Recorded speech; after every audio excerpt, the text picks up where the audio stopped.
Dear students, let us see what are the TDS certificate the payee can be received from the payer. The Form 16, the Form 16A and Form 26AS are nothing but TDS certificate. Form 16 is being issued only to the salaried employees only once in a year if they are liable for tax from the employer.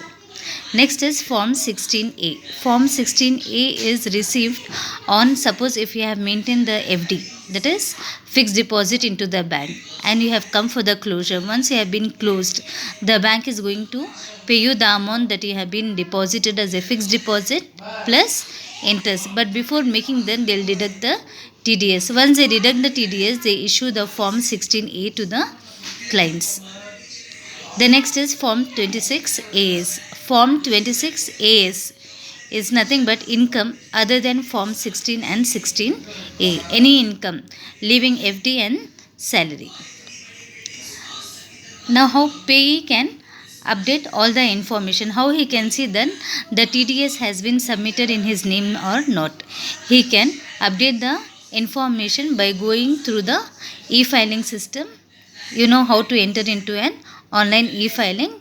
So if once he enter on e-filing on online, he will see the traces portal and he will see all his and he can take all his updates. Now, next is how he can claim the TDS. The payee also has to file the income tax return every year on the basis of his income. So, once he's been filing for the income tax, the returns, he can claim the TDS by issuing the TDS certificate to the income tax authorities. Then the income tax authorities will deduct the tax, or if any tax is more than the TDS, it will be deducted. Suppose the TDS is more and the tax is less, then whatever the excess amount will be, then that will be refunded by the income tax department. Next, we also see that apart from TDS, there are other ways are also there to collect income tax. Like as I told you in the starting, TDS is one of the mechanism used by the income tax department. In the same way, there is something also called that is TCS. It means tax collected at source, one kind of mechanism. Another is an advance tax. Another one is an self-assessment tax. These are all, including TDS, are four mechanism are being used by the income tax authority to collect the tax. Now, the concept I think you would have been understand on the TDS. What we have done, the overall learning on TDS is about the payer. The payer and the payee. The first thing is payer. Payer has to obtain TAN before he is going to deduct the TDS. It means it is nothing but a license he is going to take from the income tax authority to deduct the tax from their clients.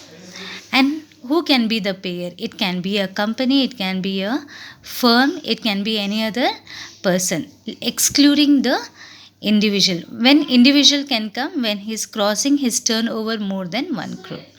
So payer, the first thing for him, before deducting the tax, he has to obtain the TAN. If he does not have a TAN, he cannot deduct the TDS. Next is, once he has been deducted the TDS, he has to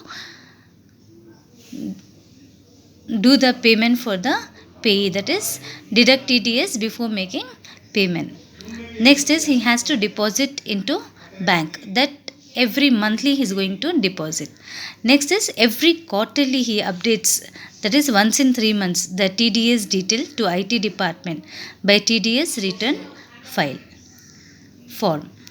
Next is after TDS return file is done by within 15 days, he has to issue TDS certificate to his clients. If you understand these 5 steps, it means you have completely learned the TDS.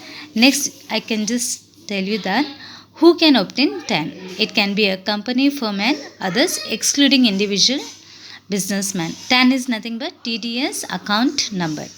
Individual, it becomes mandatory for him if his turnover has crossed more than 1 crore, from then onwards it becomes mandatory for him that he has to obtain TAN, and then only he has to conduct his business.